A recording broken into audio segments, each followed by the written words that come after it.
It's a great day. My name is Shay Brown, the Happy Entrepreneur, and welcome to the Happy Entrepreneur Show, the #1 business development and revenue-focused late-night show in the country where we are on a mission. And our mission is to empower, our mission is to inspire, and our mission really is to provide you, that's right, you, the hard-working entrepreneur, with all of the resources that are necessary to execute that big vision you have for the people you were called to serve. And on this episode, we have the one and only Natalie Solomon. She's in the building, and she'll be talking about secure the oxygen mask. Take care of yourself first, especially for those ready, revenue-made entrepreneurs that are out there. We'll talk about that. What's going on, Natalie? How you doing? Well, I'm good. So good to see you. Thank you so much for having me. So excited. Well, so good to have you here, by the way. So thank you. And thank you to viewers for tuning in, by the way, because you have a choice and you choose to be with us. So thank you so much. We'll make this a good use of your time. Before we get started, folks are reading your bio. They'll see how famous you are in a little while. They'll go Google you and see all the wonderful things you're doing. But I've got to address, maybe perhaps could be the elephant in the room, which is why are people today struggling to take care of themselves? And you always talk about secure the mask first, when they have all the automation tools they need. They have AI that can tell them every day exactly what to do and tell them even what to think that day. And yet they're more stressed than ever. So the question, why are people struggling these days with self-care? I really think people are putting too much on themselves. They think, okay, well, I'm going to go and automate everything. But there's stress associated with trying to automate everything because you're thinking about, well, should I be doing this way or should I be doing it that way? How much more time will I actually have to give myself to relax, when in actuality you are putting so many things on your plate to try to automate so many things, and it's defeating the purpose. It's kind of counterintuitive, actually, because you're trying to streamline, you're trying to organize your time, but by doing that, you're thinking, oh, I can do that much more because now I've streamlined everything. And in actuality, it's just too much. You need to take a beat and pause and really think about how intentional I am with my time, and what am I going to do with the time, and is it going to be productive? Or am I just being busy for the sake of being busy to say, oh, I can check this off because it's on my list? And that doesn't necessarily mean you're getting anything done of value. You're just checking off a list, and then you're like, oh my gosh, I have all these things on my list. How am I going to get all these things done? So you end up putting more stress on yourself, thinking that you're automating because like, oh, I can get all this done now. And it's counterintuitive. So what do you say to the person that's spot on to saying, wait a minute, Shay, let her know that I'm a dualpreneur. People are dependent on me. I work a full-time job and I'm a full-time entrepreneur. Shay, let her know that I have responsibilities as a caregiver, like I have. Someone saying, wait a minute, Shay, let her know I have a husband, or I have a wife, or I have a significant other. Or Shay, let her know I have kids and my kids have a schedule. So I've got people that are dependent on me. I even have people that work for me, and I got to make sure the money's in the bank so I can pay them. What do you say to the person that says, I got so much going on, how do I slow down without feeling guilty? Because people are dependent on the guilt. Now, thinking about how much guilt you have with that, if you're not around because you're working too much and you're spent, then what's going to happen? All those things that you just named and itemized, those are not going to get done. Maybe because you're laid up in the hospital somewhere, or because you're spent completely, and then there's no way for you to even address all those roles that you just mentioned. So you really have to pause and think about, how am I going to make sure that I'm good so that I'm good for everybody else? We say often, of course, but you can't pour from an empty cup. You really need to use the saucer, if you will, if the cup is overflowing. And what is left over is what you're going to give to everybody else. Because there's no way you can do all of those things if you are not performing at your optimal best. And as you were speaking, you say secure the mask first. And ladies and gentlemen, don't worry, I forgot. We're going to get to her backstory, okay? And somebody like, Shay, who is she? I'm cooking dinner right now, and I have not read her bio. Some of you may be listening to it on your AirPods right now. You listen to the podcast. She will share her backstory, I promise. I'm going to get to that in a minute. But she always says secure the mask first. You might be curious, when was that important to her? What's the backstory that led you to having that as one of your core philosophies that's kind of spread out wherever I see you and hear about you? Yeah. Yeah. It really kind of started. I used to work 90 hours a week, and it was crazy time. I worked for the government, and I'm a bit of an overachiever. So I was in a scholar program, and I really wanted to prove that I could handle this new position and, going towards management. And I ended up I had chest pains because I was working so much, and I wasn't sleeping. I wasn't doing what I needed to do. I drove myself to the emergency room, and I'm in the emergency room with my laptop, and I got a phone call that said, "Hey, we wanted to interview for a new job," which I was elated. But I said, "You know what? I'm in the emergency room right now. So can I call you back and don't give away my job?" And the person on the other end said, "Ma'am, what I need you to do is take care of yourself, because if you're not up to snuff, then we can't hire you even if we wanted to, because you won't be able to perform the duties in which you're going to interview for." And that moment, I was sitting, and I was on my way to work, and I was like, I can't breathe. Let me go. And I literally am sitting in the emergency room and like listening to the other person on the phone. And I said, what am I doing? I need to pause. Like, this is insane. I can't do any work if I'm laid out somewhere. And it kind of hit me, and then I kind of incorporated into other opportunities and other presentations for the work that I do, and looking at how women were not receiving the optimal level of care that they needed for their caregivers, and as well as for the women and children and their spouses or what have you. They were doing all of these things, and it was chipping away at their care. And they were not able to perform the duties of just getting things done.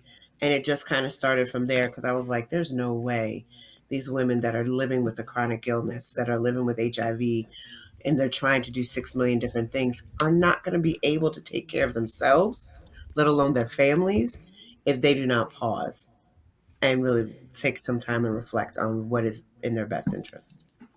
Well, I'm glad you took her advice. I'm glad Yeah. you're here today. Some people Yeah. I never get a chance to meet, and you are someone I got a chance to meet, got a chance to meet on several occasions. So excited to have you on the show. But I know a little more about you than folks that are watching and listening. You gave us a little sneak preview.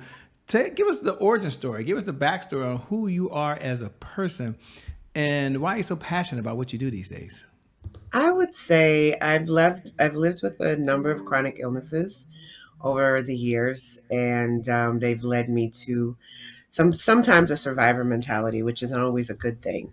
And living in survival mode is not great. I've had endometriosis, stage 4 endometriosis, which has led to several different surgeries. I've had fibroids, which have led to a number of other surgeries, a transected ureter, botched hysterectomy, and then I ended up being diagnosed with a brain tumor.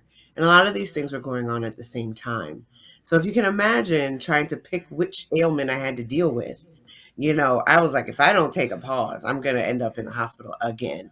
The amount of times that I've had brushes with death, been septic, when you're in the ER and or in the ICU, and the doctors are moving around and they don't say anything and they're just going fast, something is not good, and it kind of is sobering, even though you're kind of hearing things, and you're hearing them talk like she's crashing, or now we're going to have to do a blood transfusion, or, I had 10 hours of brain surgery. Like, all of those things just coming together for me, I really had to pause. A lot of this happened during COVID.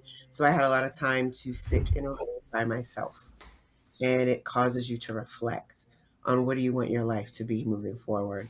How are you going to improve the way you take care of yourself? So that's kind of where it started. Man, well, So I'm glad that it started. I'm glad you're here. I'm glad you're blessed. You're looking good. You're sounding thank you. good, and you're making a difference for other folks. And man, what a great place for you to be in. Yeah. Now they're leaning forward. I know someone's out there is thinking, Shay, does she have one or two or three ideas for me? The busy, revenue ready entrepreneur. I'm resilient. And before you get into maybe three steps they could do to Mhm. really take care of themselves, define the word resilient. You use that a lot, and Mm. resilient Yeah. means different things to different people. So when you're using the word resilience, what does resilient look like, and what does it feel like for you? I would say for me, it's a way for me to keep going in spite of what I'm dealing with, within reason, because you can keep going. and keep going, and then you're working against yourself. But you have to keep things in perspective. You can keep moving forward. You can take the lessons from what has happened to you and apply them to the other parts of your life. And knowing when to say when, knowing when to stop, knowing when to pause. That there's a power in the pause that feeds into resilience, because you're enough to stop regardless. You don't have to keep proving you're improving yourself. You can just pause and be in the moment and realize, I've been able to get from point A to point B in spite of all the challenges that I'm having. But I will be able to keep moving, but I need to pause. And resilience is a way for that to be elevated. Well said. Three ideas. If you had three ideas to share, and ladies and gentlemen, this is not gonna be a counseling session, okay? I know some of you are different spaces and different places. Like that sounds good for me, but I'm a little experienced, and that sounds a little new for me. I'm not there yet. Look, Yeah. adopt what you like, okay? She's gonna share at least three ideas, and they may be Yeah. uniform. So if you're very, very experienced and you know to do it and you haven't done it, well, this is a good time to do it. And if you're just hearing it for the first time or the second time or third time, repetition is the key. Take action. Yeah. So if you had to give three ideas for us, revenue ready entrepreneurs who are busy, what are three suggestions that you would have that we could do to take care of ourselves? I would say for my securing your oxygen mask first framework, it's under breathe, balance, and bloom. You have to take a minute to breathe and take in how far you've come. Give yourself credit for where you've been and what you've done. And really step, you can't keep going. You can't keep going. And you just take a moment to breathe and take in all the accomplishments that you've done as an entrepreneur, that you had the fortitude to do this and take this on. But then next you have to balance your time, and then balancing your time with your work, your private life, your social life. All of those things have to balance in some way, or you are not going to be able to execute what it is you're intending to do as an entrepreneur. And then blooming, taking that minute to sit in all that you've been able to accomplish and let it come and evolve as you see it. What is your vision? Are you letting your vision bloom? Are you letting it come to fruition and really standing up your vision and keeping it going? So breathe, balance, bloom. Three little words that can really help you just enjoy where you are, take stock of what you've done, and enjoy where you're going. So thanks a lot. I love that. I'm taking notes there, and I'm curious. So work-life balance is so Mhm. that is possible. You believe you can have work, you can have balance, Oh and yeah. you can still move ahead, and you can still take care of your family at the same time. You think Yes. that is all possible? It is, but you really have to. There's a power in saying no, and there no is a complete sentence, and not feel guilty about saying no, because you cannot keep giving and giving and giving and expect to be able to sustain having a family life, having a professional life, having your entrepreneurial life if you just keep giving. Because what are you going to give when you're laid out? I know when I was sick and I was out of work for about a year, that job went on fine without me. Thankfully, I was able to come back to it, but it really gave me pause to just be like, if I don't take care of myself and do what I want to do and start and stand this company up, what's going to happen if I just keep moving and keep going? You can't. You have to balance. You have to think about what are your priorities. And your health, it should be your priority. Your mental health, your physical health, your spiritual health are all priorities that you need to balance and impart on your loved ones and get them to understand, I need my time so that I can be and show up better for you and help you get through what you need to get through. It's so important. It is very, very important. I think that's a really good segue to a segment we have here called Today is My January 1st. Now, for those folks who tune in every night at 11 p.m. Eastern Standard Time, you already know what we're about to do. You might even wait for this very moment every single night. And you can go ahead and say those magical words. Today is my January 1st. Happy New Year to you. Doesn't that feel good? Now, for all the new folks who are tuning in for the very first time, you might be wondering, Shay, what in the LL Cool J is Shay talking about over there? Well, Mhm. today is my January 1st is our personal mantra here at the Happy Entrepreneur Show. It represents a fresh start. It represents a do over. It means our past, no matter how dark and gloomy that past is, or how bright and sunny the past has been, you know what? The past no longer really equals the future. And so, my question for Natalie on the other side, she's had so many setbacks, but if you had to step back and talk about the bounce back on Yeah. any one of the setbacks, what was the setback, and what was the trigger that helped you bounce back to get back into doing what you're doing right now? Because man, you've lived a once in a lifetime type of story to me. Yeah, I would say about when I woke up from brain surgery, it was 10 hours. And I was in the room and I wasn't allowed to sit up. I wasn't allowed to walk because if I put my feet on the ground, the brain fluid would be unstable and I could kill myself, right? And having that imparted on me by the nurses and the doctors, like you don't have a choice but to lay there. And you're just like, how do I change the pace of what I'm doing moving forward? What are my priorities? You know, if my body shuts down for good, it doesn't matter what I want to do. It doesn't matter what my company is or what the mantra of securing my oxygen mask first is and, waking up and having a mask on and that all that doesn't matter. So I had to make a vow to prioritize how do I do my sacred wellness? Where can I curate a space for me to thrive, for me to build, and for me to take stock of where I've been and where I want to go? Because if I didn't have that moment, that aha moment, I could have just been going along, happy go lucky, and thinking I could keep moving. And I really had to take stock and have sitting in that hospital room and then being able to finally, I was in the hospital for maybe about a month in ICU, and I had to learn how to walk and talk, and I had aphasia where I couldn't really articulate what I wanted to say with certain things.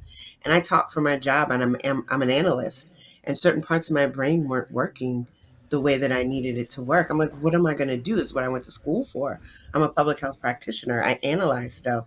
So I knew I had to pivot and take stock of, well, what are the other skills that I may have? And I really dug into doing decor and creating sacred spaces for myself, which I knew would evolve into creating sacred spaces for women to heal that are burnt out, that are dealing with chronic illness, and really that are just, I just need a place to just sit and be and really take stock of the gift of life and don't take these days for granted.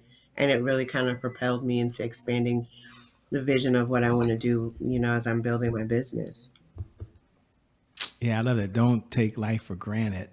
Mm. Powerful words. What does success look like for you these days? What does it feel like? Because I know it means different things at different stages in our life. So I'm just curious, man. What does Yeah. success look like? What does it feel like?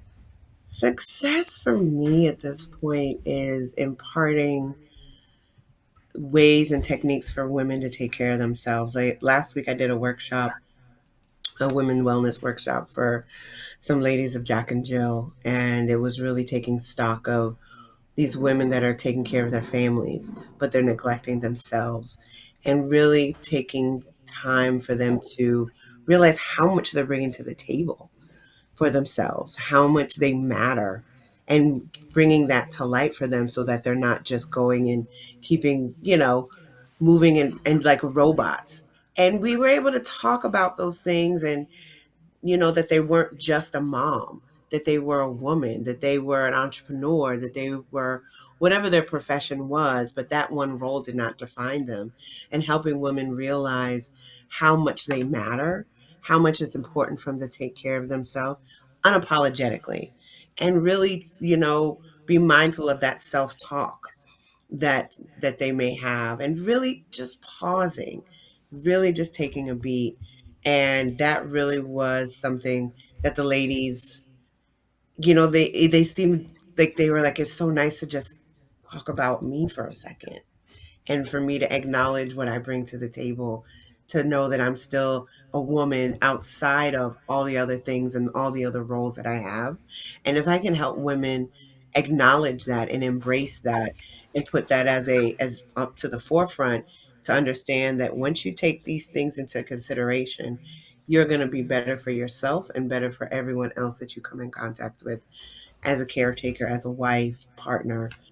So it was powerful. We had some really good conversations and taking, embracing who you are as a person, that I'm a woman, that I stand up for my family, but I stand up for myself first. And they were like, oh, they really took the time to do that. So helping women see that was really great and powerful. I love that. And you mentioned self talk.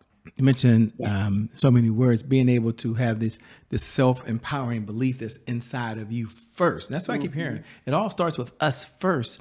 Yes. Take a moment. Is there affirmations? Is there a favorite quote? Is there something that you tell yourself over and over again, or a series of things that when we get off track? And I'm just talking about Hmm. Shay Brown because I know all y'all out there are perfect. But sometimes we get off track and we got to get Yeah. back on track again. And Yeah. it's those times that affirmations really, really play a big part for me. But do you have a favorite one, two, or three affirmation that you tell yourself, you tell folks so they can stay There's a consistent? few. There's a few. I mean, of course, my secure your oxygen mask first. I see people sometimes that I've counseled in a group setting, and they come up to me and they're like, "I'm securing my oxygen mask first, Nat." So that's kind of took on its own life. Or rest is revenue. If you're not taking care of yourself, how are you going to make any money? It's not going to work. Wellness is your strategy. You have to be mindful of how well you're taking care of yourself so you can show up and be the entrepreneur that you want to be. And you do not need to prove your worth through the pain and having to go through all those things. Rest, I mean, when I say rest is revenue, it is so important for individuals to understand if you are not rested, how are you going to embrace your business? How are you going to tell other people to do and take care of what it is that you do and that you're selling? It's not going to work. So secure your oxygen mask first. Rest is revenue, and wellness is your strategy to accomplish all those things. I like that. Rest is revenue. Rest is revenue. You can rest and still get paid. Yes. Oh, I like Yes. that. Don't change those hours for dollars. I love it. Yep. One of the questions I get a chance to ask when we have a few minutes, we have a few minutes now, but one of my favorite Hmm. questions to ask is what's one of the best pieces of advice you've ever been given? I mean, you've had lots of mentors, I'm sure. You read Hmm. more books than you can remember. You've got so many awards you can see behind her wall, ladies and gentlemen. She's not letting you miss. I mean, it's behind her wall. I wish I had a wall like that. So she's got a lot of mentors that poured into her. And she's read probably more books than she can remember these days. But if you had to Yeah. step back and say, you know what? Here's one of the best pieces of advice I've ever been given. What is it and why? Oh my goodness. What would be that's a good question. I think, taking care, and I know may seem like overkill, but really taking care of yourself, and not being apologetic for it. I self-care is a strategy. It's something that if you can't show up for yourself and not feel guilty about it, what's the point of anything else that you're doing? A lot of my mentors that I've gone through, the years talking about different things, they say, Nat, you've done this, but when are you going to pause? When are you going to rest? When are you going to take care of you? Because this is all great, all the things, of course, the awards and all that other stuff, what have you. But if you're not here to enjoy it, what's the point? What's the point of touting what you've done if you are not in the optimal level of mental space or your physical space? And having all of those things taken from me in some way, shape, or form at one time, um, I'm okay with saying no. No is a complete sentence. That's probably the biggest takeaway. No is a complete sentence, and don't apologize for it. That was probably a big one. No is a complete sentence for sure. I like that. That was a complete sense. As we come down the home stretch, a two-part question. Number one, what type of clients is your firm looking to work with these days, if any? And number two, Hmm. how can folks best connect with you? Like, where should they go if they want to stay in this conversation? They want to be a part of Yeah. your tribe. What should they do? Where should they go? So I work with high achieving women that are burnt out, stressed out, that may be dealing with chronic illness, that are always on the go and putting everyone else before themselves before they're taking care of themselves. And looking at how do you really strategize with your work schedule to figure out what are some techniques that you really need to rest, relax, and release. And then breathe, balance, and bloom. How are you incorporating those things into your lifestyle without feeling guilty? But I can be reached on everything, NatalieASolomon.com. And my email is info@NatalieA Solomon.com. Website, NatalieASolomon.com. Everything, is NatalieASolomon.com. The quickest way to get in touch with me. Real easy. Real easy. I have on my website, I have a self-care guide that's free to download. And it goes into some techniques and some journal prompts to kind of make you think of how you're approaching your life and your day-to-day activities. It also looks at how can you create a sacred space within your household. And that doesn't mean you have to have a room, but what your environment is looking like and how you have your environment set up really feeds into how you show up for yourself. So how do you make sure you have that sacred space? You have a little corner where you take that minute and do some journaling and have journal prompts and really have some time to reflect on how you want to start your day. How do you want to plan that out so that you're incorporating what you want to do and doing what you have to do so you get to do what you want to do. But all those things need to be in place. Those are fundamental things. Because if you don't have those, then you're not going to be much good to anybody, let alone the people that you're trying to support. Yeah, so true. So true. Well, let me say thank you so much for being on the Happy Entrepreneur Show. I appreciate it. I admire you, admire the work you're doing. And above all things, if, like you said, we don't take care of ourselves, what difference does it make to have everything else? So thank you so much. Thank you so much. I appreciate it, Shay. And thank you. Thank you to viewers for tuning in, by the way, because without you, well, we don't have a show, by the way. We don't. So I never get tired of reminding you every night at 11 p.m. Eastern Standard Time, no matter what's going on in your life, by the way, whether you're doing really, really well and you're looking to get to that next level of success, or you've been hit with the punch that you never saw coming. The one thing I believe is that today is your January 1st. And because of just that one reason alone, I believe your best is yet to come. Your best is yet to come. Your best is yet to come. With that being said, my name is Shay Brown. It hasn't changed. The Happy Entrepreneur. We out of here. God bless and keep doing God's work. Thanks a lot, Natalie. I'm going to see you around. Thank you. Yes, Peace. I'm sure. We out of here.